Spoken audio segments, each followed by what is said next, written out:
Здравствуйте, уважаемые подписчики и гости нашего канала. Сегодня мы бы хотели поднять важную тему, которая интересует многих наших подписчиков. В комментариях задаются много вопросов по поводу грунта. И сегодня мы бы хотели показать вам пересадку антуриума в новый грунт. Этот грунт мы используем уже довольно длительное время. Зарекомендовал он себя с самой наилучшей стороны. Его основа составляет кокос, кокосовый субстрат, кокосовые чипсы и верховой торф. Остановимся подробнее на каждом из этих компонентов. Кокосовый субстрат.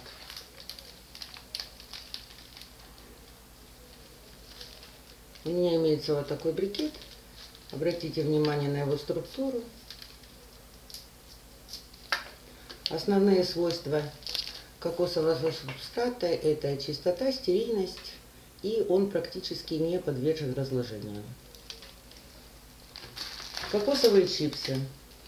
Свойства такие же, как и у кокосового субстрата, но он гораздо крупнее.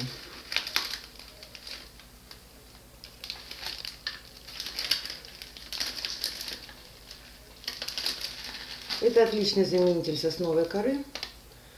Что сосновая кора, что кокосовые чипсы, они обязательно нужны в грунте для создания воздушных карманов, которые необходимы корням растений. И третий компонент нашего грунта – это верховой торф.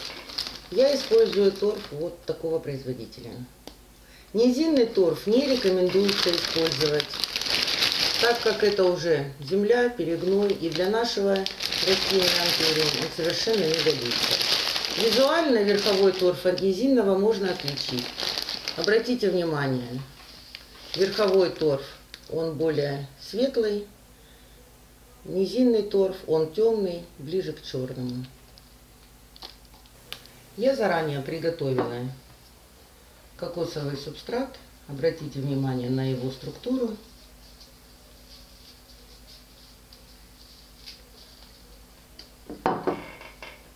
Кокосовые чипсы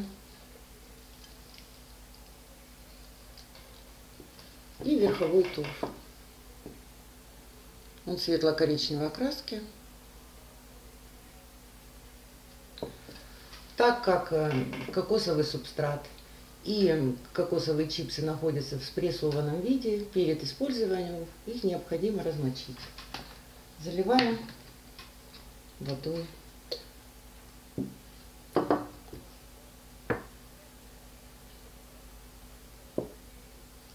При этом они разбухают, объем их увеличивается в несколько раз.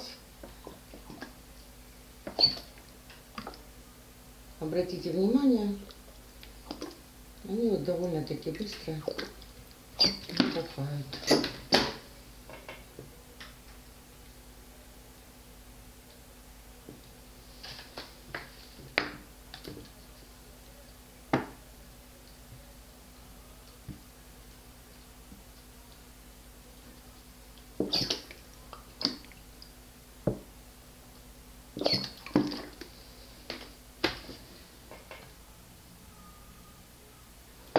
Верховой торф замачивать не обязательно, он может использоваться в таком виде.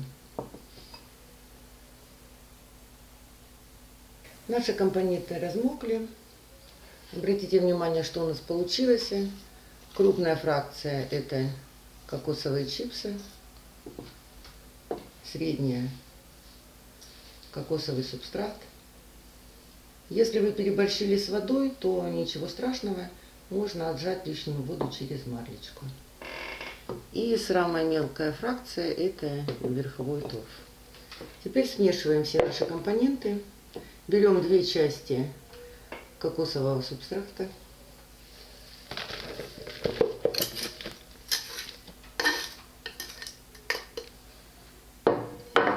Одну часть кокосовые чипсы. И 1 часть верхового торфа. Все хорошо перемешиваем.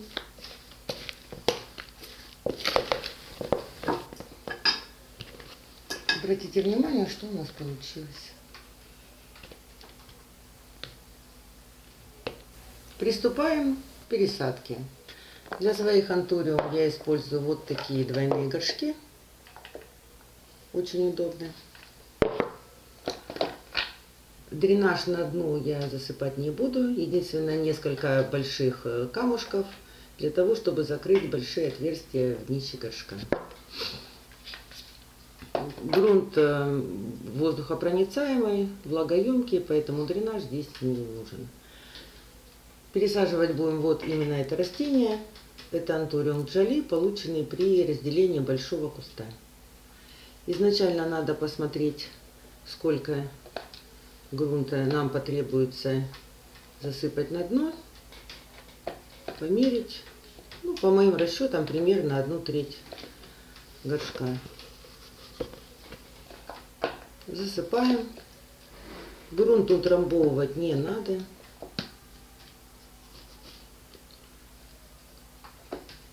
Вот что получилось. Последний наш эксперимент с использованием микорризы показывает очень хорошие результаты.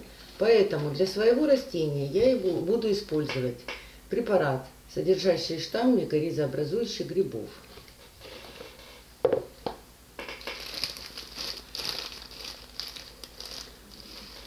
Обратите внимание, он примерно вот что из себя представляет. Так как корневая система моего растения довольно-таки большая, я буду использовать чайную ложку без верха. Это примерно 4-5 грамма. Засыпаем на дно.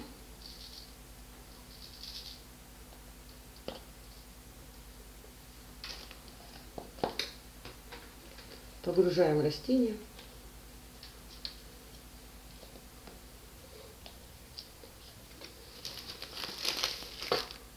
При посадке старайтесь углубить растение, так как сверху еще, наверное, немного подсыплю для верности.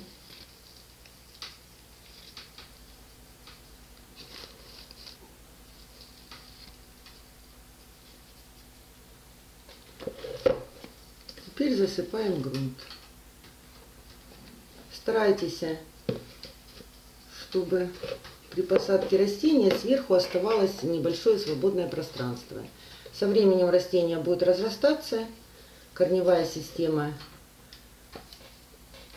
также будет расти, листики новые появляться, и у вас будет место для подсыпки грунта.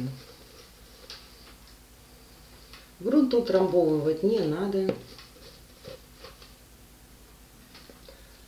Подсыпайте аккуратно, корни очень хрупкие, и их можно легко повредить.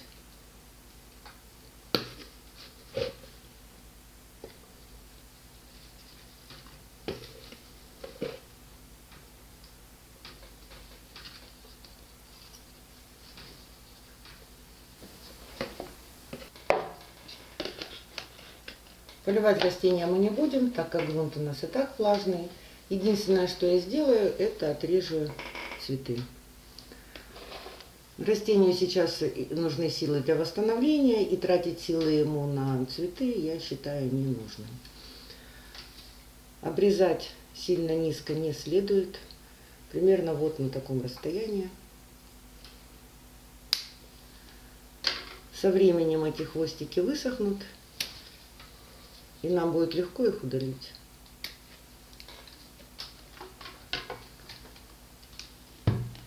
При желании можно обработать, опрыскать листья любым биостимулятором, эпин, циркон, HB101, либо просто дистиллированной водой.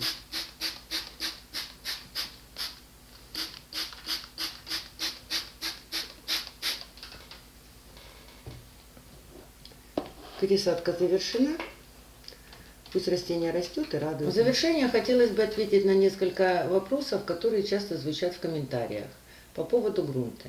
Если вы купили растение в магазине и не собираетесь его делить, а хотите оставить большое красивое растение себе, то следует сделать пересадку методом перевалки, то есть с сохранением земляного кома. Так как тот грунт, в котором пришло растение из питомника, Он очень схож с тем грунтом, который мы показали вам сегодня.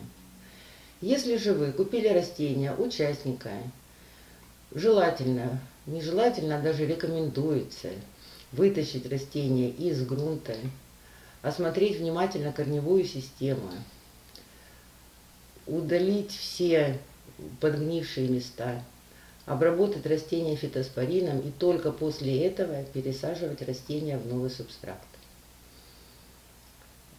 Теперь на сайте у нас есть два варианта грунта. Грунт, показанный сегодня, и высокоэффективная почвенная смесь. Оба грунта отлично работают. И в какой грунт вам сажать растения, решать вам. Разница лишь в том, что тот грунт, который мы представили вам сегодня, он почти не подвержен разложению, то есть, можно сказать, долговечен. А высокоэффективная почвенная смесь со временем превратится в перегной, и вам придется ее менять. А это дополнительный стресс для растений и лишние траты для нас. Спасибо за внимание. Подписывайтесь на канал, ставьте лайки, пишите комментарии. Всего вам самого доброго.